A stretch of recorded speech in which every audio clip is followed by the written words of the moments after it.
What's up, beautiful people? How are you doing? I hope you're doing all right.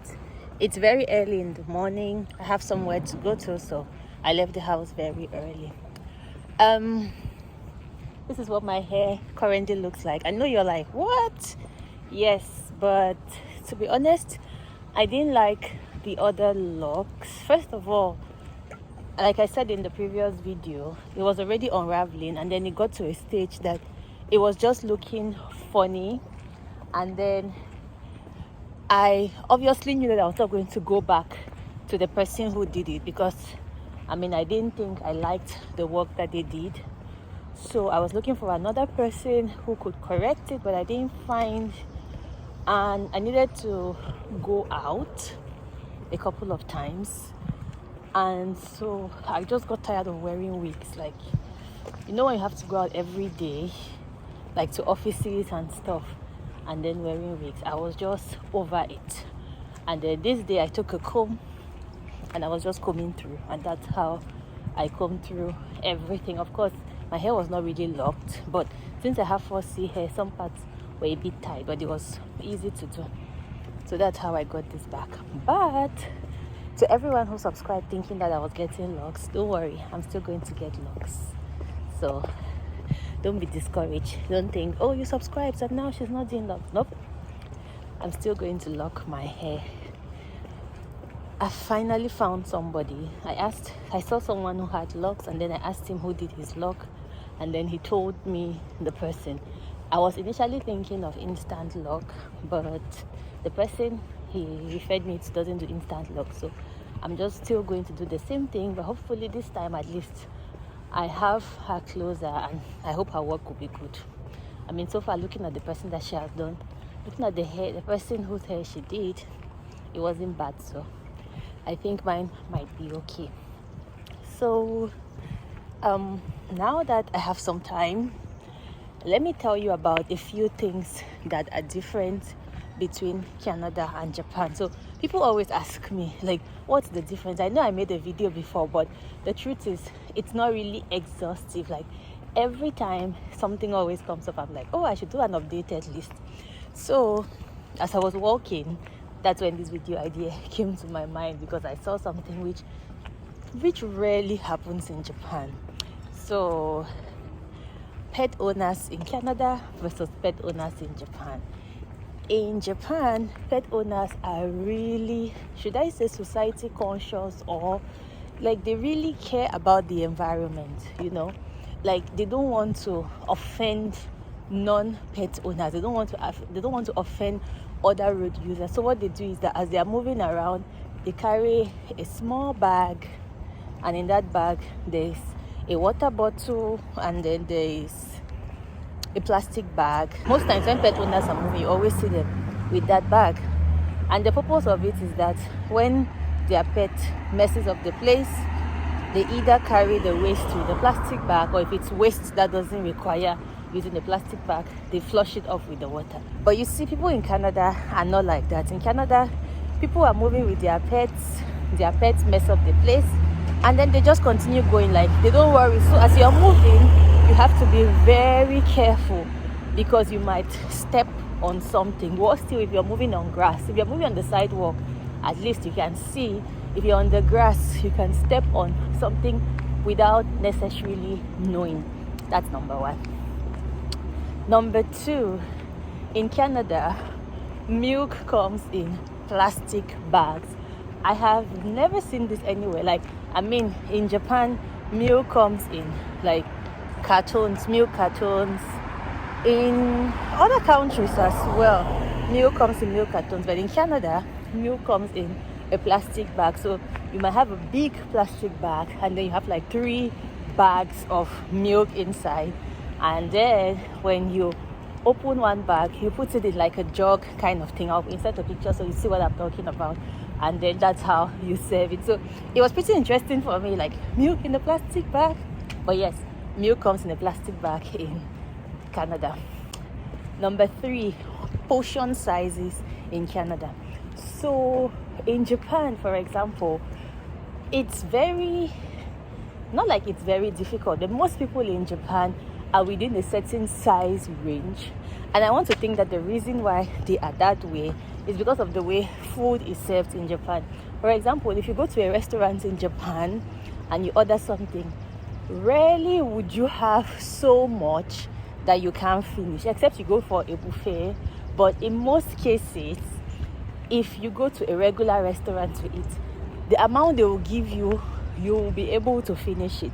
Yes, you might be slightly full, or in some cases you might just be okay, but for sure you'll be able to finish the food that they'll give you because it's not so much. Come to Canada, you go to a restaurant to eat, you will always have to bring food home because the portion sizes in Canada are a lot. Like, you go somewhere, maybe you even go to a place where they are selling just regular chicken and fries, they'll always give you more fries and so much chicken such that you will not be able to finish it and you'll carry home. And I think maybe that's part of the reason why people are really big here. I don't know.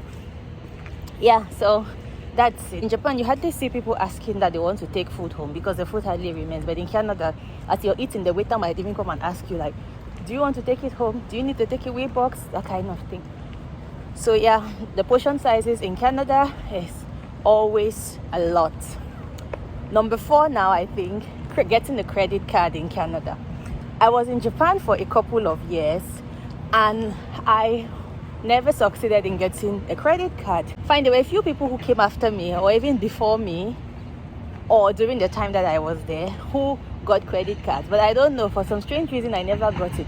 And also there were people who came before me who had been there long before me who still did not get credit cards. So I don't know what their logic is or what the analysis is, because to be honest, even when I was working, I still never got a credit card. Like, I applied for a credit card and then I got a debit card. Of course, it helped me because I feel like there's this attitude that a credit card gives you, or there's this confidence that a credit card gives you, makes you feel like you have so much money, when in reality you're just a borrower. But of course, in societies where getting good credit counts, a credit card a credit card is more ideal than a debit card. So yeah, but in Japan that was not really the case. So I was using the debit card, and like I said, the debit card helped me because it really helped me with regards to planning and with regards to saving.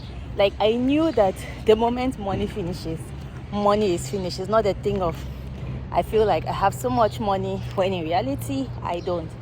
So yeah, while working, I did not get the credit card, I got a debit card instead. Fast forward to coming to Canada, and then I applied for a credit card, and in less than a month I got the credit card. Like, I think I applied for the credit card, let's say this week, and then maybe the next week or in 2 weeks if I'm not mistaken, but it took less than a month for me to get the credit card. But of course, in Japan that would never happen. Like, first of all, they will take so much time to investigate, to check you, and then at the end of the day you will get a no. Of course, I understand, because like I said, in North America you need to have good credit score to be able to do things. So it's important for you to build a credit score. As a result of that, I think that's why they easily give credit cards. But yeah, I found it so strange that I had not even lived here for a while, and then I applied for a credit card and I got it. Meanwhile, in Japan, that I lived there for not a very long time, but I lived there for a good amount of years, and I never got a credit card. Next thing is getting a driver's license in Canada. In Japan, you can get a driving license for as quick as 2 weeks. There are some places where there are some driving schools that offer like 2 weeks training programs. You go there, you sleep there, you eat there. Like, your school is driving. In the morning you take theoretical classes, in the afternoon you take theory. So within 2 weeks they prepare you for driving. And there are some other places that can take 2-3 months because like they stretch the lessons out. So yeah, that's averagely. I think that at least the most you can get, I think, is 6 months. I don't think you can go more than 6 months. And then the cost of getting a driver's license in Japan, those places that charge like 2 weeks, you can pay like maybe $2,000, maybe almost $3,000. And then for me, at the time that I was in Japan, I did not want to go to those schools because of course I didn't have the time to go and spend 2 weeks taking lessons. But I wanted to go to like a regular school, and I was told that I had to pay like $4,000. Yeah, $4,000. And then I was like, no, I'm not paying this. I'd rather just wait and do it some other time in my life, because I mean the money was just too much. Coming to Canada, in Canada it's way cheaper, but every province has their way that they go about it. There are some provinces that require you to go to a driving school first before you can get a license, and there are some provinces that do not require you to go to a driving school. It costs about $2,000. I think the most you can get is maybe $1,500. It's going to be less than $2,000 for sure.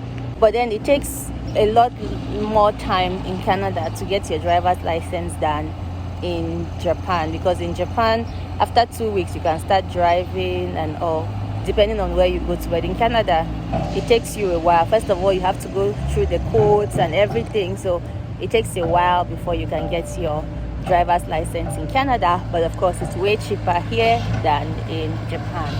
So another thing that is different is the way KFC changes as you go across provinces. So in Japan, KFC, of course, it's KFC everywhere you go. If you see KFC, you know it's Kentucky Fried Chicken.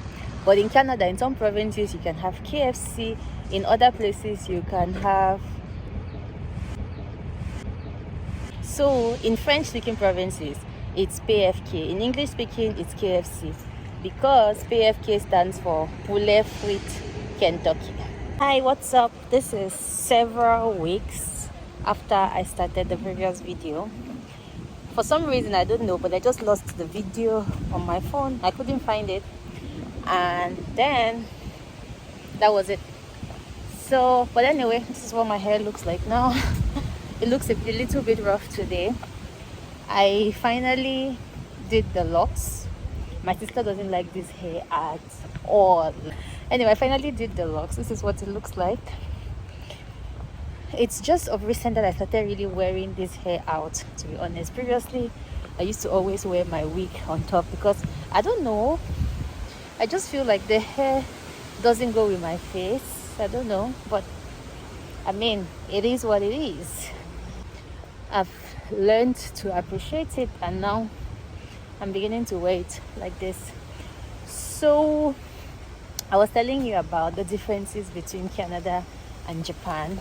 Another thing which is different between Canada and Japan is the level of freedom in Canada.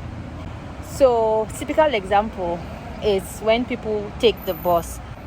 Can you believe that on the bus, like a bus driver would be driving and eating?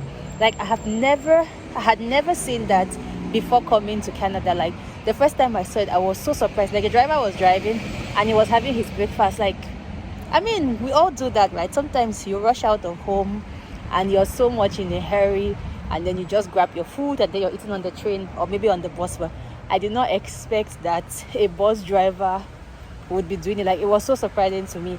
I took a video to show you, but I don't know, each time I go back to look at the video, it doesn't really capture it. But of course, I will leave it in this video anyway. Yeah, so that's the first thing. Another thing which is different is how people get on the bus and then they don't have any money, and then the bus driver still lets them enter. I know that there are a few times in Japan when I've taken the bus and maybe I don't have change. Probably I have like 10,000 yen, and then meanwhile the bus is like maybe 200, and so the driver doesn't have change for 10,000, and at the end it's like, okay, go, you pay another time.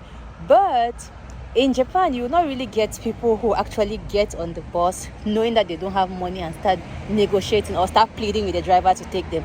But in Canada, like I've seen it a couple of times, like someone gets on the bus and starts explaining like, I don't have money or what, and then the driver just says, oh, come in. Another thing which is so surprising for me is the fact that people actually interact with bus drivers here. Like someone who get on the bus, stand by the bus driver, and then talk.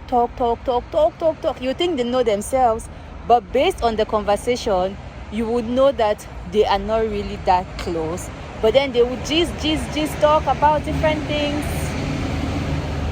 And then when the time reaches for the person to go, the person will pay and go, and that's it. Like, it was just so interesting for me how bus drivers actually interact with people. Like in Japan, sometimes you really see that the bus driver doesn't want to interact based on the way they'll be making. And of course, that's because of the culture there. Those things are not really, not that they are not acceptable, but they don't really happen. So most times you see the driver just wants to keep the conversation straight, and even the people there, they know that those kind of conversations are not really welcome, so they don't really get in depth to be discussing with bus drivers. But here, people discuss, like talk about different things with the bus driver and all of that.